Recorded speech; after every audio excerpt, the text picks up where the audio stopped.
जिस वक्त पूरा देश ऑपरेशन सिंदूर का गर्व मना रहा था, उस वक्त अलग अलग नेता अपने अपने तरीके से कह सकते हैं कि उसका फायदा उठाने के लिए, राजनीतिक फायदा उठाने के लिए अपने अपने हिसाब से बयान दे रहे थे। लेकिन उन बयानों के बीच कुछ बयान ऐसे आए जो बेहद चौंकाने वाले थे। उनको बेहुदा बयानों की श्रेणी में रखा जा सकता है। भारत ने दुनिया को दिखाया कि ये देश एक है, एकजुट है, और पाकिस्तान को एक तरह से तमाचा मारा भारत ने। उसको विजय शाह ने जो है अपने इस घटिया बयान से पंचर करने की कोशिश की। आप सीधे सीधे उसको आतंकवादी की बहन बता रहे हो।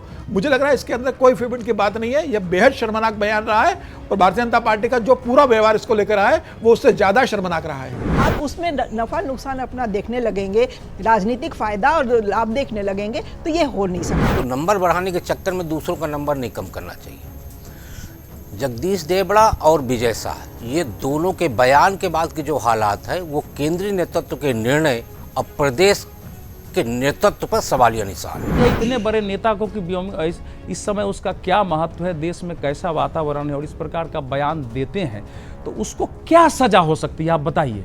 इसमें कोर्ट तो कुछ नहीं कर सकता है। कर्नल सोफिया कुरैशी और उनके साथियों के साथ, व्योमिका सिंह के साथ, भारती जी के साथ पूरा देश खड़ा है, तो उनके साथ कौन खड़ा है और जो भी खड़ा है वो सही तो नहीं कर रहा है।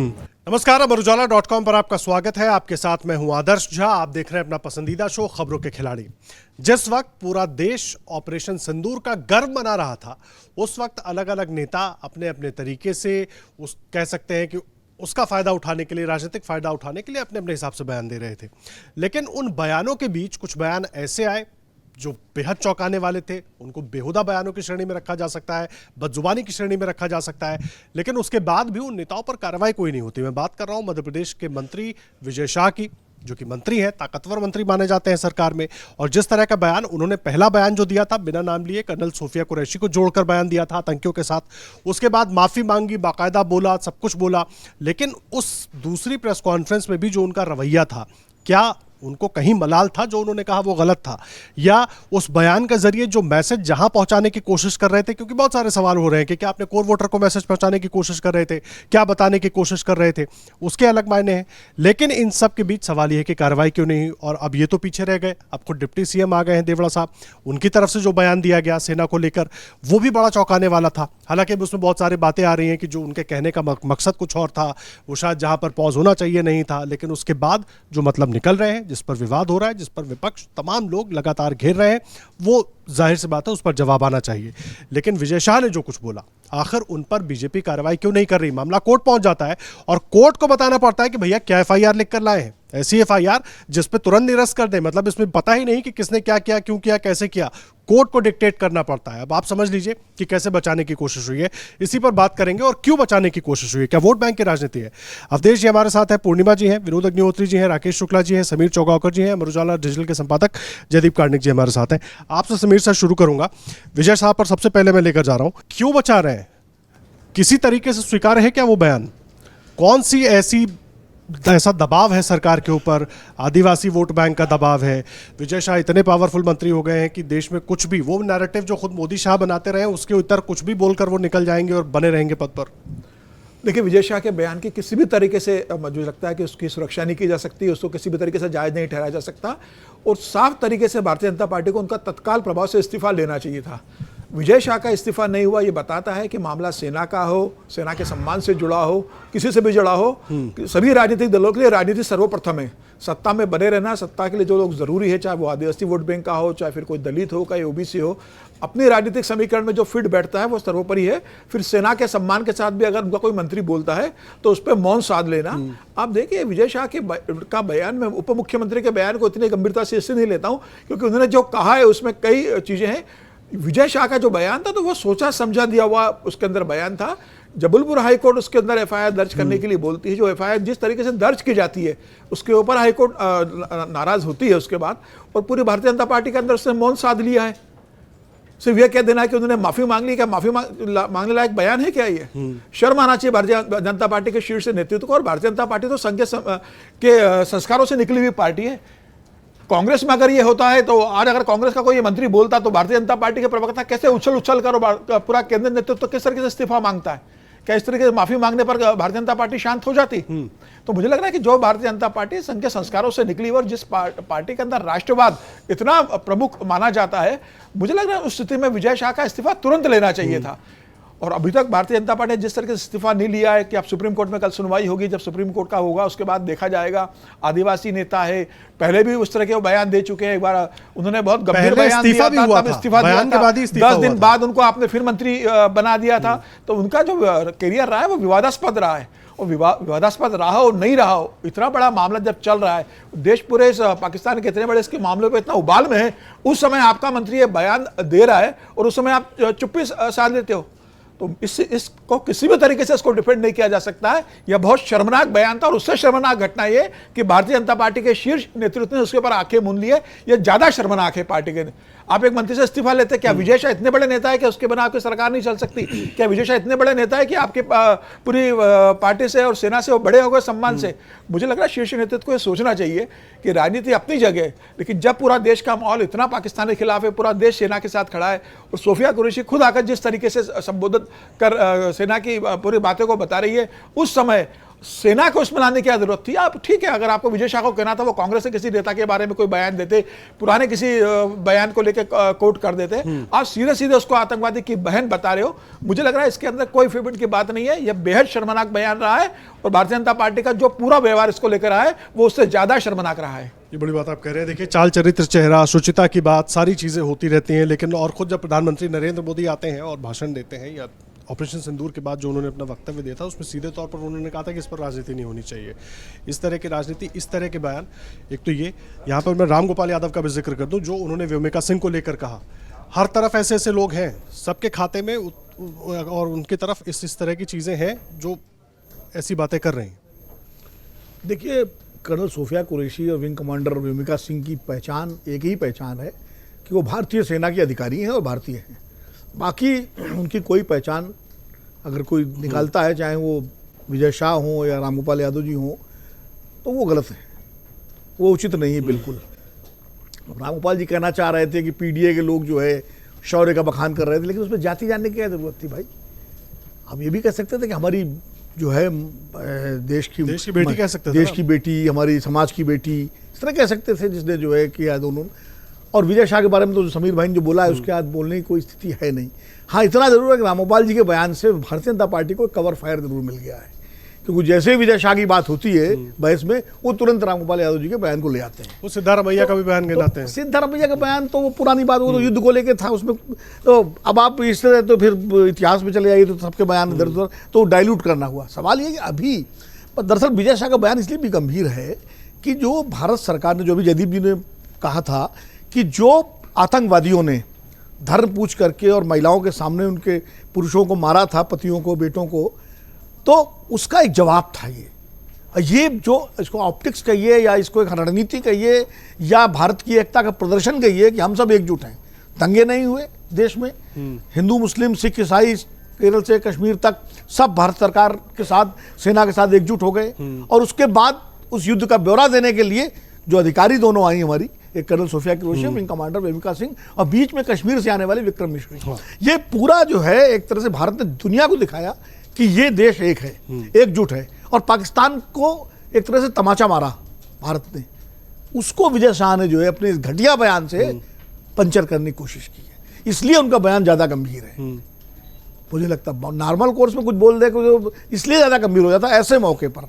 और मुझे आश्चर्य है कि पता नहीं भारतीय जनता पार्टी का शीर्ष नेतृत्व तो क्यों मतलब इस पर खामोशी लिए हुए। और मैं रामगोपाल जी के बयान पर बड़ा दिलचस्प बताऊं आपको बात, उससे प्रतिक्रियाएं आई 3 बड़ी। एक योगी जी की प्रतिक्रिया आई जिसमें योगी जी ने कहा कि हमारे भारतीय सेना के अधिकारियों का मजहब और जाति से कोई लेना देना नहीं है, तो भाई विजय शाह पे भी कुछ बोल देते। और दूसरा ब्रजेश पाठक जी ने मजम्मत की, और तीसरा उन्होंने मौर्य जी ने। तो ये तीनों यूपी के नेता इन्होंने तो खूब कड़ा बोला, लेकिन केंद्रीय नेता भूपेंद्र यादव जी क्या बोले? रामगोपाल जी देश के वरिष्ठ नेता हैं, उनको थोड़ा समझ के बोलना चाहिए था। मतलब बड़ा माइल्ड सा रिएक्शन। तो वहाँ भी एक मतलब रिएक्शन में वो है मतभेद। तो मुझे लगता है कि ये जो नेता और पार्टियों के नेतृत्व ये देख करके कि किस पर क्या बोले, ये बड़ी खराब बात है। और जगदीश जो देवड़ा वाली बात जो है उसमें एक कन्फ्यूज़न है। उनका कहना है कि मेरा आशय ये नहीं था, और अगर उन्होंने कह दिया आशय नहीं तो हमें मानना चाहिए, क्योंकि ये कोई नहीं कहेगा कि भाई सेना के सामने सेना उनके सामने नतमस्तक है। सेना सिर्फ नतमस्तक होती है भारतीय राष्ट्रीय तिरंगे के सामने, तिरंगे झंडे के सामने उनको नतमस्तक होती है, या वो अपने राष्ट्रपति को सलामी देती है। वो सेना के सामने देश नतमस्तक होता है उसके शौर्य के सामने, और सेना की हम सराहना करते हैं। सेना किसी सामने नतमस्तक कैसे हो सकती है? तो हो सकता है जगदीश देवड़ा उप मुख्यमंत्री, उनको इस संदेह का लाभ दिया जा सकता है कि उनकी जवान लड़खड़ा गई जो बोलने में, लेकिन विजय शाह को तो कोई संदेह का लाभ इसे नहीं दिया जा सकता। और सबसे ज्यादा दुखद है कि हमारे दो साथी बैठे हैं जो मध्य प्रदेश से आते हैं, जयदीप जी और राकेश जी, कि उनके साथ जो बैठे मंच में ताली बजा रहे हैं, वो महिला मंत्री उषा ठाकुर बैठी हुई है, और कोई खड़े होकर नहीं कह रहा कि भाई विजय जी आप ये क्या कह रहे हैं, आप क्या बोल रहे हैं। एक आदमी के अंदर हिम्मत होती है, कहता है कि ये आप क्या बोल रहे हैं, कोई नहीं, वो लोग ताली बजा रहे हैं। तो ये और भी ज्यादा दुखद और शर्मनाक है, मुझे लगता है चौंकाने वाला है। हाँ, इसलिए चाहे विजय शाह हो, चाहे रामगोपाल यादव जी हो, चाहे कोई भी हो, सेना पर कम से कम टिप्पणी करने से सबको बचना चाहिए। बिल्कुल, और यही बात हमेशा होती रही राकेश सर। लेकिन मुझे एक बात बताइए, अब विजय शाह पर कार्रवाई होगी, ये मध्य प्रदेश बीजेपी में बैठा कोई नेता तो तय नहीं करेगा, ये तो केंद्र का नेतृत्व तय करेगा। तो केंद्र का नेतृत्व जो सबको इस तरीके की बातें बताता रहा कि भाई सेना को लेकर इस तरह की कोई बात नहीं होनी चाहिए, उसको फिर फैसला करने में इतना देर क्यों? मध्य प्रदेश में जो दो बड़े नेता हैं भारतीय जनता पार्टी के और मध्य प्रदेश सरकार के वरिष्ठ मंत्री, तो जैसे भी विनोद जी बोल रहे थे कि उनकी जुबान फिसल गई होगी, तो मुझे नहीं लगता कि जब आप प्रशंसा बस और प्रशंसा करते हुए ये कह रहे हो कि सेना और देश सब नतमस्तक है, ये जुबान नहीं फिसलती। आशय अब आप बता रहे हो, तो ये आशय तो आपको पहले से ही पता था कि हम जो शब्द बोल रहे हो उसका आशय क्या होगा। तो नंबर बढ़ाने के चक्कर में दूसरों का नंबर नहीं कम करना चाहिए। जगदीश देवड़ा और विजय शाह, ये दोनों के बयान के बाद के जो हालात है वो केंद्रीय नेतृत्व के निर्णय और प्रदेश के नेतृत्व पर सवालिया निशान है। क्या विजय शाह जैसा व्यक्ति आदिवासियों का नेता है? विजय शाह एक जिले के नेता हैं, 8 बार के विधायक हैं, इसमें कोई दो राय नहीं कि उनका अपने जिले में अच्छी पकड़ है, प्रभाव है। इसीलिए विधायक के रूप में जब उनके भाई को टिकट नहीं मिला, वो निर्दलीय लड़ा। विजय शाह भाजपा के खिलाफ बागी बन के उसका प्रचार किए, उनकी पत्नी वहाँ महापौर थी, तो उनका अपने जिले में प्रभाव है। लेकिन सारे आदिवासियों के बीच में विजय शाह प्रभावी नहीं है, इसलिए आदिवासी वोट का चक्कर तो मुझे नहीं लग रहा। सवाल बड़ा ये है कि क्या विपक्ष भी इस तरीके से इस मुद्दे को उठा पा रहा है? विपक्ष भी सियासत की तरह ही देख रहा है कि भाई विजय शाह ने कह दिया, विजय शाह ने कह दिया, अरे आप आकर सड़क पर लड़िए ना। अभी वही मुझे लगता है कि शायद बीजेपी होती वो और पुरजोर तरीके से लड़ रही होती और थोड़ा तो मजबूर करती कि भाई कुछ तो एक्शन लो। देखिए आदर्श जी, समस्या हमारे देश में है कि पक्ष हो या विपक्ष हो, गंभीर से गंभीर जो मुद्दा होता है वो राजनीतिक नफे नुकसान की भेंट चढ़ जाता है। विजय शाह की तरफ से वो बयान आना और उस बयान के बाद आज तक उनका अपनी कुर्सी पे बैठे रहना, ये एक बहुत बड़ा तमाचा है भारतीय जनता पार्टी के शीर्ष नेतृत्व के चेहरे पे। ना विजय शाह अभी आज एफआईआर तो जब हाईकोर्ट ने संज्ञान लिया तब हुई ना, वो सुओ मोटो लिया गया, स्वतः संज्ञान एफआईआर के बारे में हाईकोर्ट ने लिया। उस समय तक कोई भी उन पे कार्रवाई ना होना ये लोगों को सोचने पर मजबूर कर रहा है कि क्या भारतीय जनता पार्टी जो अपने आप को पार्टी विथ अ डिफरेंस कहती है, संस्कारों से निकली हुई पार्टी कहती है, वो क्या बाकियों से अलग है क्या? भाई हम ये क्यों भूल जा रहे हैं? बहुत पुरानी बात नहीं है, जब ब्रजभूषण शरण सिंह का मामला आया था उस समय भी जो शीर्ष नेतृत्व ने ढीलम ढाली की थी और आखिर में क्या किया? ब्रजभूषण शरण सिंह का राजनीतिक कद उनको शायद इतना बड़ा लगा कि उनको वो एंटागोनाइज नहीं कर पाए, तो उनको हटा के उनके बेटे को टिकट दे दिया गया। विजय शाह का उनका कद इतना बड़ा उनको लग रहा है कि वो उनको आज नाराज करने की स्थिति में नहीं है, क्योंकि वो 2-4 जिलों में जो उनकी पकड़ होगी वो शायद कमजोर हो जाएगी। तो ये राजनीतिक नफे नुकसान से इतनी गंभीर बातें कैसे अनदेखी की जा सकती है, ये मुझे समझ में नहीं आ रहा है। और उसी तरह से ये नहीं समझ में आ रहा है कि जो रामगोपाल यादव ने एक भद्दा सा कमेंट किया है व्योमिका सिंह के ऊपर, विंग कमांडर, तो उसमें योगी जी क्रिटिसाइज क्यों कर रहे हैं? भाई आपकी तो सरकार है ना, आप क्यों नहीं उनके खिलाफ मुकदमा कर रहे हैं? क्यों नहीं उनके खिलाफ? उन्होंने तो ऐसे शब्द का प्रयोग किया है जिसमें कि सीधे सीधे एससी एक्ट में उनके खिलाफ कार्रवाई हो सकती है। जो वर्ड, जाति सूचक वर्ड रामगोपाल जी ने यूज किया है, चाहे उनकी मंशा कुछ भी रही हो, लेकिन किया तो है ना, और उस वर्ड को आप यूज नहीं कर सकते हैं। तो क्यों वहां के मुख्यमंत्री और उप मुख्यमंत्री उनकी सिर्फ आलोचना कर रहे हैं? क्यों नहीं केस उनके खिलाफ कर रहे हैं? तो हर मुद्दा जो हमारे देश के मतलब देश के हित से जुड़ा है, आप उसमें नफा नुकसान अपना देखने लगेंगे, राजनीतिक फायदा और लाभ देखने लगेंगे, तो ये हो नहीं सकता है। मुझे इन दोनों ही बयानों पे बहुत आपत्ति है। जो देवड़ा साहब के भी बयान है, अब वो आशय अपना कुछ भी बताते रहे, लेकिन वो बयान मैंने भी सुना था जब उन्होंने पहली बार बोला था, और उसमें समझ में यही आया कि वो कह रहे हैं कि देश के नागरिकों को और सेना को मोदी जी के सामने नतमस्तक होना चाहिए। तो बाद में वो उसमें सफाई कुछ भी देते रहे, लेकिन इस तरह के बयानों को शीर्ष नेतृत्व बर्दाश्त क्यों कर रहा है, ये मुझे समझ में नहीं आ रहा है। इसमें इमीडिएटली किसी न किसी की शीर्ष नेतृत्व की तरफ से कुछ न कुछ इसमें रिएक्शन आना चाहिए था, कार्रवाई होनी चाहिए थी। और नहीं हो रही है तो फिर तो वो राजनीतिक लड़ाई में मामला तो गुम हो ही जाएगा। नहीं, राजनीतिक लड़ाई तो देखिए इस तरह के बयानों पे अलग अलग पार्टियों में अलग अलग नेताओं पर खूब होती रही, लेकिन अवधेश सर, जब विजय शाह ये कहते हैं और पाकिस्तान का मीडिया उस बयान को चलाता है और ये बताता है कि भारत में जो है अल्पसंख्यकों की स्थिति क्या है, आप इस बयान से अंदाज़ा लगा लीजिए। आप नैरेटिव, प्रोपेगेंडा, सब लड़ाई चल रही थी, आपको क्यों नहीं समझ में आ रहा, या हम समझना नहीं चाह रहे, देखना नहीं चाह रहे जो बयान दिया, या उसको सही ठहरा रहे हैं बीजेपी के वरिष्ठ नेता, आगे कहते हैं भाई सही कहा, खत्म हो जाती बात। अब देखिए, मैं अपना सिर पीटूं या देश का दुर्भाग्य कहूं कि हम लोगों को अपने पूरे जीवन में इस बात का प्रतिमान रखा कि कभी भी हमारे अपने मुंह से किसी भी लड़ाई संघर्ष पूरा किया लोगों के साथ कि कभी एक शब्द किसी व्यक्ति के बारे में अपमानजनक न निकले, भले वो हमारा शत्रु क्यों नहीं हो। बाकी तो छोड़ दीजिए, मित्रों के बारे में ही छोड़ दीजिए, कभी कोई कुछ हो भी गया होगा तो इसलिए मतलब न हो उस इसके बाद। और हमारी राजनीति में सत्ता का संचालन करने वाले, देश की प्रेरणा देने वाले लोगों के मुंह से किसी पार्टी का ऐसे शब्द निकलते हैं, उस पर बैठ के ऐसे गरिमामय कार्यक्रम में मुझे डिस्कशन करना पड़ रहा है, यही बताता है कि राजनीति का पतन कितना हो गया है। आप समझिए कि एक पार्टी जो एक प्रतिमान स्थापित करना चाहती है कि दुनिया में हम विश्व गुरु बने, इसको थोड़ा व्यापक स्तर पर देखिए। विश्व गुरु का मतलब क्या है कि हमको कोई, हम जाके शिक्षा थोड़े देंगे।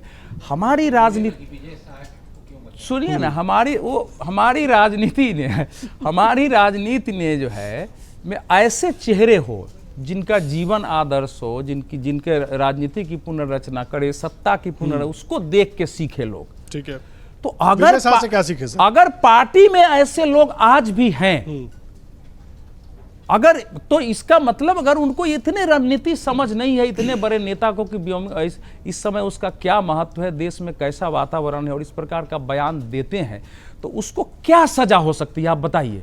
इसमें कोर्ट तो कुछ नहीं कर सकता है, चाहे गोपाल यादव हो। ये तो पार्टी को ये निर्णय करना है कि हमको अपनी पार्टी में ऐसे लोगों के साथ क्या व्यवहार करना है, हमारे सुझाव से व्यवहार हो जाएगा। अब जो राकेश जी कह रहे हैं कि भैया चलो उस लेवल पर भी बात हो सकती है, लेकिन उस आपके सुझाव से फैसला नहीं होगा, लेकिन आपका विचार क्या है? मेरा मानना यह है कि भारतीय जनता पार्टी में जो कुछ भी पतन हुआ वो इस सत्ता में आने के बाद से उसकी सफाई नहीं हुई है। ये एक व्यक्ति के, आप समय समय पर ऐसी चीजें देखते हैं, किसी एक व्यक्ति पर मैं इस समय टिप्पणी करूं, उस पर सब कुछ आ जाए, कोई भी शब्द छोटा पड़ जाएगा, कोई भी कार्रवाई राजनीतिक छोटी पड़ जाएगी। मैं कह रहा हूं, आप पूछ रहे क्या होना चाहिए, मैं उस पर बोल ही नहीं रहा हूं, मैं व्यापक स्तर पर ले जा रहा हूं कि हमारी राजनीति के एक व्यापक शुद्धिकरण की आवश्यकता है कि राजनीति में ऐसे आदर्श लोगों को कैसे लाया जाए, कैसे रखा जाए, जनता भी देखे कि कैसे लोगों को वोट देते हैं। अगर लीडरशिप का एक बड़ा लक्ष्य है तो लीडरशिप ऐसे लोगों को नेतृत्व में लाए, ये इसमें प्रश्न है। आप अगर ये चाहते हैं कि मैं छोटी छोटी सब लोगों को बोले हैं, उसमें कहीं किसी से असहमति हो ही नहीं सकती। आप उसी बात को दोहराने से क्या, केवल बीजेपी का नहीं है, मैंने तो उन पर भी कुछ नहीं बोला। राम गोपाल जी पढ़ा लिखे इतने आदमी, थिंक टैंक है, क्या उन पर बयान दे सकते हैं, इतना अनुभवी आदमी है। तो जो लोग बोल जाते हैं उन पर हम टिप्पणी करने की बजाय हम लोग लंबे समय से करते रहे हैं कि भारत की राजनीति में, खासकर बीजेपी की राजनीति में जो आंतरिक पुनर्रचना की वैचारिक और चेहरे के स्तर पर, व्यवहार के स्तर पर थी, वो करने की आवश्यकता है। वो कांग्रेस में भी है, सभी पार्टियों में है। ऐसी घटना पर अगर कोई नेता बोलता है, बात कल्पना करिए, जो देश की इस समय एक बहादुर महिला बन के खड़ी हुई है संपूर्ण, उसके बारे में अगर टिप्पणी है तो बाकी के बारे में क्या बात कर सकते हैं? मैं आ रहा हूँ, आप कमेंट दे दीजिएगा, लेकिन एक बार मैं जल्दी से दर्शकों की राय पढ़ दूँ। 3-4 लोग हैं जिनकी अपनी अपनी राय है। सच्चिदानंद पांडे लिखते हैं कि इनको जेल जाना चाहिए, ये विजय शाह के लिए लिख रहे हैं, ताकि भविष्य में ऐसे दिए गए विवाद, इस तरह के विवाद को दोहराने वालों को सबक मिले। और रामबली लिखते हैं कि मंत्री को पद से हटाया जाए, सदस्यता रद्द की जाए। शिव कुमार लिखते हैं कि इस मंत्री को तुरंत पद से हटाया जाना चाहिए। और देखिए, अमिताभ कुमार लिखते हैं अब अनपढ़ लोग मंत्री बनेंगे तो यही हाल होगा। हालांकि अब इस पर अमिताभ ने जो बात लिखी है उस पर क्या होगा आगे वो तो देखिए। सोफिया कुरैशी पर गर्व है। और इट सुमनी लिखती हैं कि अगर इस तरह के लोग समाज में कैंसर की तरह हैं, जो औरतों के लिए इस तरह की सोच रखते हैं, अब इसको औरतों से जोड़कर देखा जाए, इसको एक समुदाय से जोड़कर देखा जाए, या क्या बताना चाह रहे थे, ये बड़ा है। लोगों की राय हम देख रहे हैं, आप कुछ कहना चाह रहे थे सर, और साथ में लोगों की राय पर भी जरा कमेंट करते देखिए, सबसे महत्वपूर्ण बात यह यदि संस्कार की हम बात करें तो यदि किसी दूसरे दल से आया हुआ व्यक्ति भारतीय जनता पार्टी में ये बात कहता तो समझ में आता कि उसके पास भारतीय जनता पार्टी के संस्कार नहीं है। लेकिन जगदीश देवड़ा और विजय शाह दोनों का जन्म भारतीय जनता पार्टी में हुआ, दोनों की राजनीति युवा मोर्चा शुरू हुई और ये शीर्ष स्थान तक पहुंचे।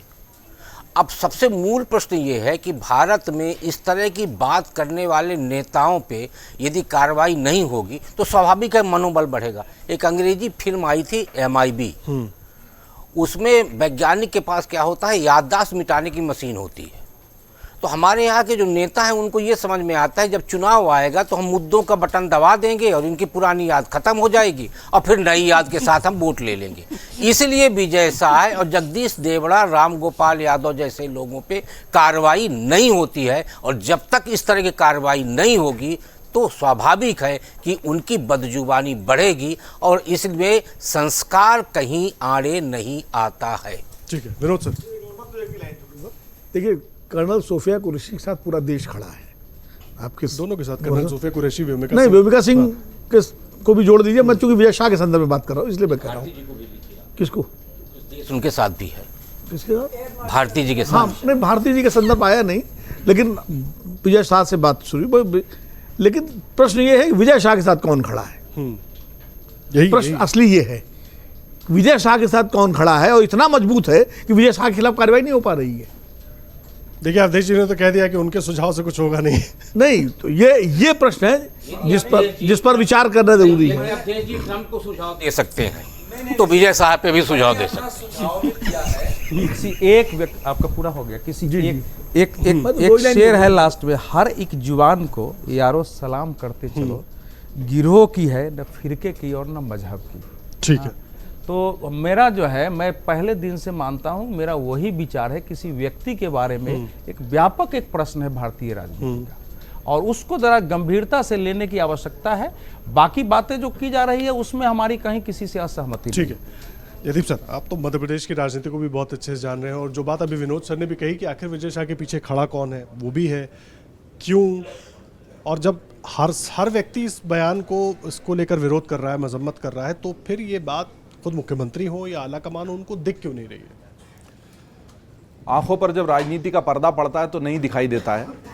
जैसे मैं कह रहा था कि हम युद्ध के मैदान में जीतते हैं और कई बार संधि की टेबल पर हारते हैं, वैसे ही इस बार के जो ये पूरा ऑपरेशन सिंदूर हुआ, इससे भी स्पष्ट हो गया, कोई फतेह मिसाइल और कोई तुर्की का ड्रोन और कोई चीन की मिसाइल हमारी सीमा को नहीं भेज सकती। उससे हम नहीं मरेंगे। हम किससे मरेंगे? जाति से, अपने बयानों से और अपनी मूर्खता से और अपनी निर्लज्जता से। हमारी लड़ाई अपने आप से ज्यादा है। बाहर के दुश्मनों के लिए हमारी सेना है। विजय शाह ने जो बयान दिया है उसकी जितनी मतलब भर्त्सना की जाए वो कम है, आलोचना की जाए, निंदा की जाए वो कम है, और उसके तुरंत बाद उनका इस्तीफा नहीं होना वो बिल्कुल निश्चित तौर पर प्रश्न चिन्ह लगाता है कि अगर कर्नल सोफिया कुरैशी और उनके साथियों के साथ, व्योमिका सिंह के साथ, भारती जी के साथ पूरा देश खड़ा है तो उनके साथ कौन खड़ा है, और जो भी खड़ा है वो सही तो नहीं कर रहा है, वो गलत कर रहा है, वो जनभावनाओं का और इतने बड़े ऑपरेशन सिंदूर का अनादर कर रहा है। विजय शाह ने जो कुछ भी कहा है वो पहली बार भी नहीं है, वो सीरियल ऑफेंडर है, उनकी पूरी हिस्ट्री है। 2010 में वहीं पर फरवरी में खंडवा में उनके अपने जिले में दाती महाराज जो वहाँ के बड़े संत रहे निमाड़ के, उनकी समाधि पर जो आयोजन होता है उसमें रूसी नृत्यांगनाओं को नचवाते हैं वो, और उस पर विवाद होता है। शिवराज सिंह चौहान की कैबिनेट में रहते हुए उनकी मंच पर उपस्थिति के बीच उनको जो लेकर अनर्गल प्रलाप उन्होंने किया, इतनी भद्दी बात उन्होंने कर दी साधना जी को लेकर मंच से कि उसके बाद उनको वहां से, तो अगर मुख्यमंत्री और उनकी पत्नी को लेकर टिप्पणी करने पर उनका इस्तीफा हो सकता है तो देश की सेना पर की गई भद्दी टिप्पणी के बाद इस्तीफा क्यों नहीं हो सकता? और जगदीश देवड़ा भी अगर ऐसा नहीं कहना चाहते थे तो ऐसा नहीं कहना चाहिए था। संदेह का लाभ विनोद जी भी दे रहे हैं और बहुत लोग दे रहे हैं, दिया जा सकता है। मैं कोई होता नहीं हूं जिसके संदेह के लाभ दे देने से वो बरी हो जाएंगे, लेकिन जब मैंने उनके पूरे वाक्य को धैर्यपूर्वक सुना और समझा तो मुझे ऐसा लगा कि वो कहना यही चाह रहे थे कि पूरा देश सेना के चरणों में नतमस्तक है, और उसके पहले वो मोदी जी की प्रशंसा कर रहे थे। लेकिन ये दोनों वाक्य आपस में जुड़ गए, ऐसा हम मान सकते हैं। लेकिन अगर सचमुच वही कहना चाह रहे थे जिसका आशय गया है तो फिर वो गलत है, क्योंकि देश की सेना तो केवल तिरंगे के सामने झुकेगी और किसी के सामने न झुकी है न झुकेगी, और जगदीश देवड़ा के कहने से भी नहीं झुकेगी। उनको अपने कहे की सजा मिलनी चाहिए अगर उनका आशय वही था जो था। रामगोपाल यादव जी ने जो जाति सूचक शब्द यूज किया वो बिल्कुल नहीं करना चाहिए था। पहली बात तो वो कर्नल है, वो विंग कमांडर है, बस बात खत्म। इसके आगे कुछ नहीं होता। सेना में पद होता है और उसके आगे कुछ नहीं होता। हम अभी सैन्य अधिकारियों से भी इस मसले पर बात कर रहे थे, वो बोलते हैं मेरे लिए तो वो कर्नल है, वो सोफिया है, कुरैशी है, महिला है, पुरुष है, इससे कोई मतलब नहीं है, वो कर्नल है। देखिए सेना की सोच, सेना के रिटायर्ड अधिकारी हमारे साथ अभी अमर उजाला पर बातचीत करने, उन्होंने कहा वो कर्नल है, इसके बाद बात खत्म हो जाती है। वो विंग कमांडर है, बात खत्म हो जाती है। वो एयर मार्शल है, उसके बाद बात खत्म हो जाती है। वो लेफ्टिनेंट जनरल है, उसके बाद उसके आगे राजीव लिखा है, घई लिखा है, हमें उससे कोई मतलब नहीं होता। लेकिन इस मतलब को नहीं समझने वाले नेताओं को अगर हम सबक नहीं देंगे तो ये बहुत बुरा होगा। और जो भी लोग उनको बचाने में लगे, आप कह रहे हैं कि कोर्ट फैसला देगा। अब लोगों की जो सारी व्यवस्थाओं से आस्था हट जाती है और कोर्ट में या मीडिया माध्यमों में आस्था जगती है, वो इसी वजह से तो जगती है कि आप इतने निर्लज्ज बयानों पर भी कार्रवाई नहीं करते हैं। हाईकोर्ट के कहने के बावजूद एफआईआर लिखते हैं और उसमें वही नहीं लिखते हैं जो अपराध था। और सर्वोच्च न्यायालय ने भी, जिससे उन्होंने कहा कि गटर छाप भाषा का उपयोग किया है, ये सर्वोच्च न्यायालय की टिप्पणी है, तो उस टिप्पणी के बावजूद अगर अभी भी विजय शाह बचे हुए हैं तो गलत है। उन्होंने लगातार बताया है कि किस तरीके से मानसिक रूप से दिवालियापन है उनके अंदर, वो सोच ही नहीं पाते और बोल ही नहीं पाते, और अगर ऐसा कर रहे हैं और उसके बावजूद एक बड़े प्रभावी पद पर वो बने हुए हैं तो ये शर्मनाक है। तुरंत उनका इस्तीफा लिया जाना चाहिए था। किंतु तंतु परंतु आवश्यक है, पिछड़े जाति के, आदिम कल्याण के 8 बार जीते, 9 बार जीते, ये कोई मायने नहीं रखता। अगर उनका तुरंत इस्तीफा होता तो मुझे लगता है एक बेहतर संदेश जाता, खास तौर पर ऑपरेशन सिंदूर के बाद पूरे देश में जो माहौल बना है, ये माहौल जो बिगड़ता है वो इस तरह के बयानों से। फिर से हम पूरी देश की जो एकजुटता है, भाई हमने उनको सामने क्यों बिठाया था प्रतीक के रूप में ना, कि देश एकजुट है। उस एकजुटता को तोड़ने के लिए आप जाति ढूंढ ढूंढ के ले आते हो। मतलब क्या इस देश का कैसे पढ़ाई लिखाई के बावजूद भला नहीं हो पा रहा है, ये तो अब इसके आगे बहस इस पे करना बेकार है।